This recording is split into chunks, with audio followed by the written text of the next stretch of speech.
जिस काली परछाई से पूरा जंगल डर गया था, उसका सच सामने आते ही बंदर मंत्री भी हैरान रह गया।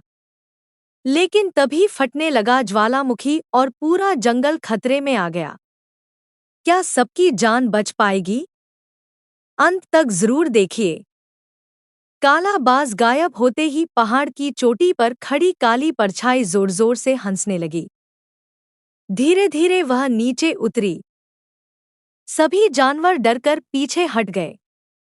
लेकिन जैसे ही वह पास आई, सब हैरान रह गए। वह कोई राक्षस नहीं, बल्कि एक विशाल काला गोरिल्ला था। उसका नाम था कालू। कालू बोला, मैं तुम्हारा दुश्मन नहीं हूं। मैं इस पहाड़ का रक्षक हूं।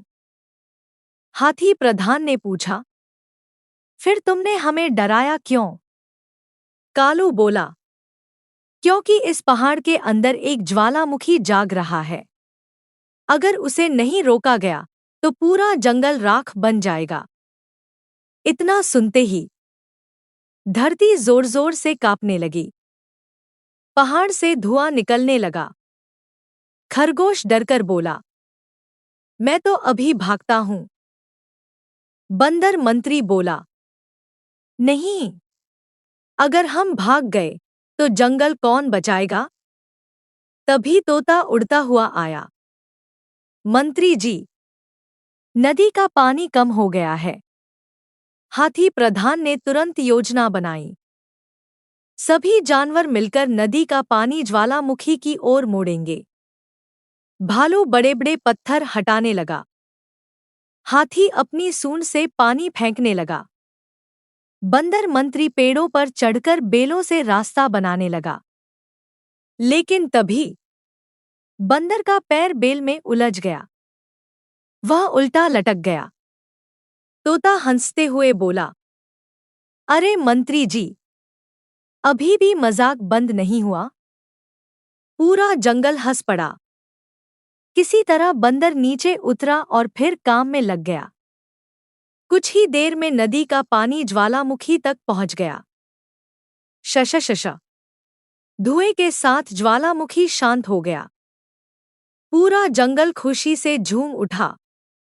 कालू गोरिल्ला मुस्कुराया, आज तुम सबने साबित कर दिया कि मिलकर कोई भी मुसीबत जीती जा सकती है। लेकिन तभी पहाड़ की चोटी पर एक चमकती हुई नीली रोशनी दिखाई दी। रोशनी के बीच से एक रहस्यमयी आवाज आई, तुमने दूसरी परीक्षा भी जीत ली। अब अंतिम परीक्षा बाकी है। सभी जानवर ऊपर देखने लगे। बंदर मंत्री मुस्कुराया और बोला, दोस्तों, लगता है सबसे बड़ा रोमांच अभी बाकी है। भाग 8 में नीली रोशनी में कौन छिपा है? अंतिम परीक्षा क्या होगी? और क्या बंदर मंत्री पूरे जंगल का सच्चा हीरो बन पाएगा? जानने के लिए देखिए भाग 8। नीली रोशनी से निकला एक रहस्यमयी ऋषि, और उन्होंने बंदर मंत्री को दी ऐसी अंतिम परीक्षा जिसमें हारने पर पूरा जंगल हमेशा के लिए अंधेरे में डूब जाता। क्या बंदर मंत्री जीत पाएगा? अंत तक जरूर देखिए। नीली रोशनी धीरे धीरे धरती पर उतरी। उसमें से एक प्राचीन वन ऋषि प्रकट हुए। सभी जानवर सम्मान से झुक गए। ऋषि बोले, बंदर मंत्री, तुमने हिम्मत, दोस्ती और ईमानदारी साबित की है। अब आखिरी परीक्षा बाकी है। उन्होंने अपने हाथ से एक चमकता हुआ जादुई दर्पण प्रकट किया। ऋषि बोले, इस दर्पण में हर किसी का असली स्वभाव दिखाई देता है। सबसे पहले लोमड़ी ने दर्पण देखा। उसे अपना पुराना चालाक रूप दिखाई दिया। उसने सिर झुका लिया। फिर शेर ने देखा।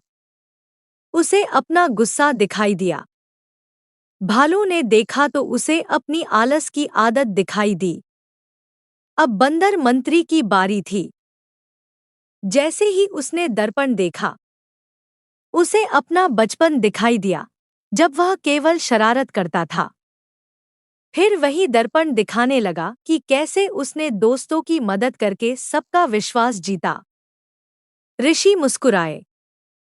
जो अपनी गलतियों को स्वीकार कर ले, वही सबसे बड़ा विजेता होता है। इतने में अचानक तेज आंधी चलने लगी। जादुई दर्पण हवा में उड़ने लगा। बंदर मंत्री बिना डरे एक ऊंचे पेड़ पर चढ़ गया। उसने छलांग लगाई और दर्पण को गिरने से बचा लिया। लेकिन नीचे उतरते समय धड़ाम, वह पत्तों के ढेर में जा गिरा। खरगोश हंस पड़ा। तोता बोला, हीरो की एंट्री भी सुपर और लैंडिंग भी सुपर। पूरा जंगल हंसी से गूंज उठा। ऋषि ने खुश होकर कहा, आज से तुम केवल बंदर मंत्री नहीं, बल्कि जंगल के सच्चे रक्षक हो।